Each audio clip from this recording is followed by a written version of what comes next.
अगर आप हिंदी भाषा में देखेंगे तो संचार और संवाद दो अलग-अलग चीजें होती हैं। अंग्रेजी में आमतौर पर इनके लिए एक ही शब्द कम्युनिकेशन इस्तेमाल कर लिया जाता है।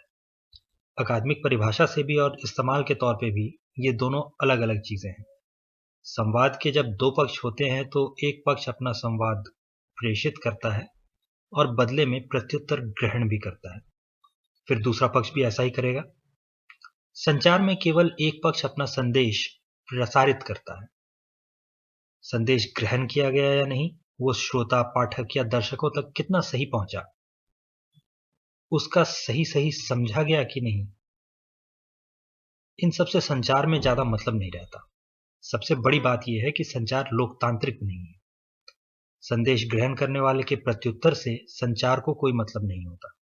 चिट्ठी या टेलीफोन जहां संवाद का माध्यम होता है, वहीं टेलीविजन या अखबार संचार के माध्यम। टेलीविजन या अखबार में दर्शक पाठक वर्ग की बात या तो प्रसारण करने वाले तक नहीं पहुंचती, पहुंच भी जाए तो बहुत कम पहुंचती है। ऐसे में सिनेमा, टीवी या अखबार को मीन्स ऑफ ब्रॉडकास्ट की जगह मीन्स ऑफ कम्युनिकेशन कहना सफेद झूठ कहना हो जाता है। मीडिया के छात्र संवाद के एक छोटे से हिस्से के तौर पर संचार पढ़ते हैं। संचार में यह मान लिया जाता है कि संदेश इच्छित व्यक्ति या समूह तक पहुंच गया होगा। अपनी तरफ से कथा गढ़ने के लिए बार बार मीन्स ऑफ ब्रॉडकास्ट को मीन्स ऑफ कम्युनिकेशन कहा जाता है।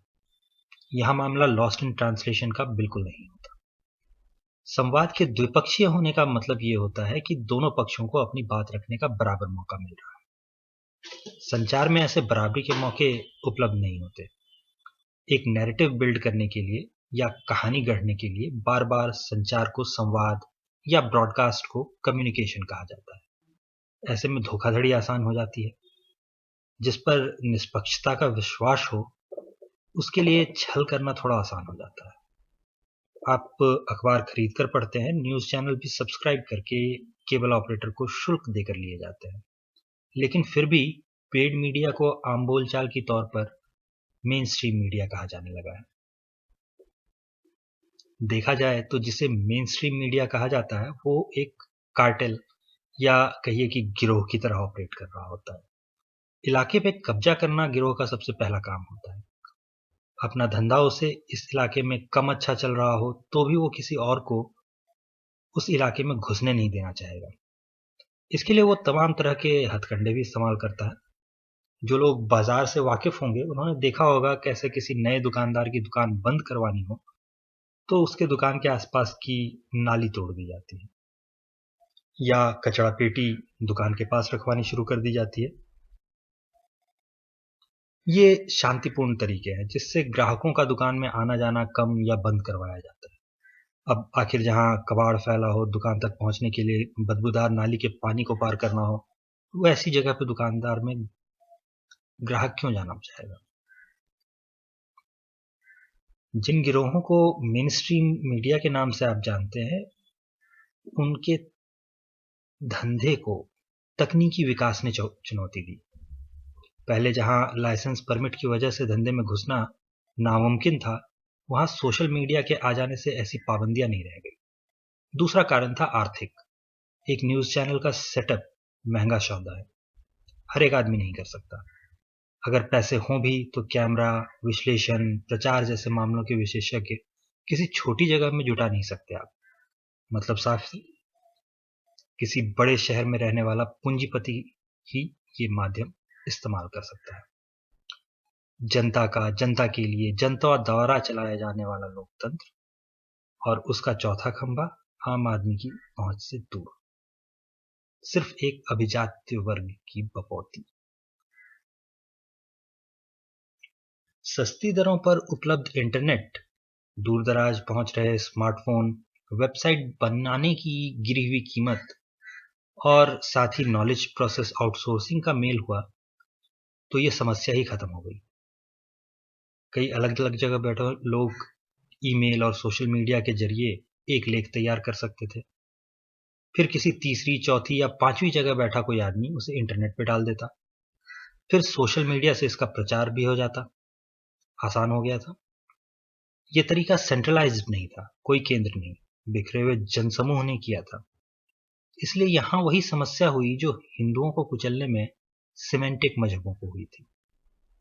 200-400 विद्यालय या विश्वविद्यालय जला देने से या 1 लाख 2 लाख लोगों को कत्ल कर देने से साहित्य खत्म नहीं हो पाता था। श्रुति परंपराओं से कई लोगों ने उसे रटकर याद कर लिया था, इसीलिए जलाकर किताब खत्म कर देना मुमकिन नहीं हो पाया। तो हिंदुओं का जो साहित्य था वो 2-4 हजार साल बचा रह गया। ऐसा ही सोशल मीडिया और इंटरनेट के बिखरे होने के कारण होता है। कोई केंद्र नहीं होने के कारण इसको तोड़ना आसान नहीं है। ये एक मुख्य कारण है जिसकी वजह से शांतिपूर्ण तरीकों के हमले सोशल मीडिया पे इस्तेमाल किए जाते हैं। मीडिया के विषय में लिपमैन की पब्लिक ओपिनियन या चोम्स्की की मैन्युफैक्चरिंग कंसेंट जैसी किताबें आती हैं, लेकिन इन्हें ज्यादातर लोगों ने पढ़ा नहीं होता, इसीलिए बदले हुए तरीके के हमले उनको अक्सर समझ में नहीं आते। उत्तेजक लेकिन गलत खबरों को अचानक सोशल मीडिया पे वायरल करना और फिर उसकी पोल खोलना वैसा ही है जैसा नई दुकान के पास नाली तोड़ देना। इस तरीके से विश्वसनीयता पर असर पड़ता है। जैसे बदबूदार नालियों से गुजरकर लोग दुकान तक नहीं जाना चाहते, वैसे ही 100 झूठों के बीच एक विश्वसनीय खबर को ढूंढने की मेहनत भी नहीं करना चाहिए। काफी पुराना सा इकबाल का एक शेर था, खींचो न कमानों को न शमशीर निकालो, जब तोप मुकाबिल हो तो अखबार निकालो। समय बदलने के साथ जैसे जैसे लड़ाई के हथियार बदले हैं, वैसे वैसे नए हथियारों का इस्तेमाल भी सीखा जाना जरूरी होता है। आप क्या पढ़ रहे हैं, क्या बांट रहे हैं, क्या शेयर कर रहे हैं, उसकी विश्वसनीयता क्या है, ये आपको पता होनी ही चाहिए। सभ्यता और संस्कृति पर हमले के इस बदले हुए युग में नए हथियारों का इस्तेमाल भी सीखते जाइए। धन्यवाद।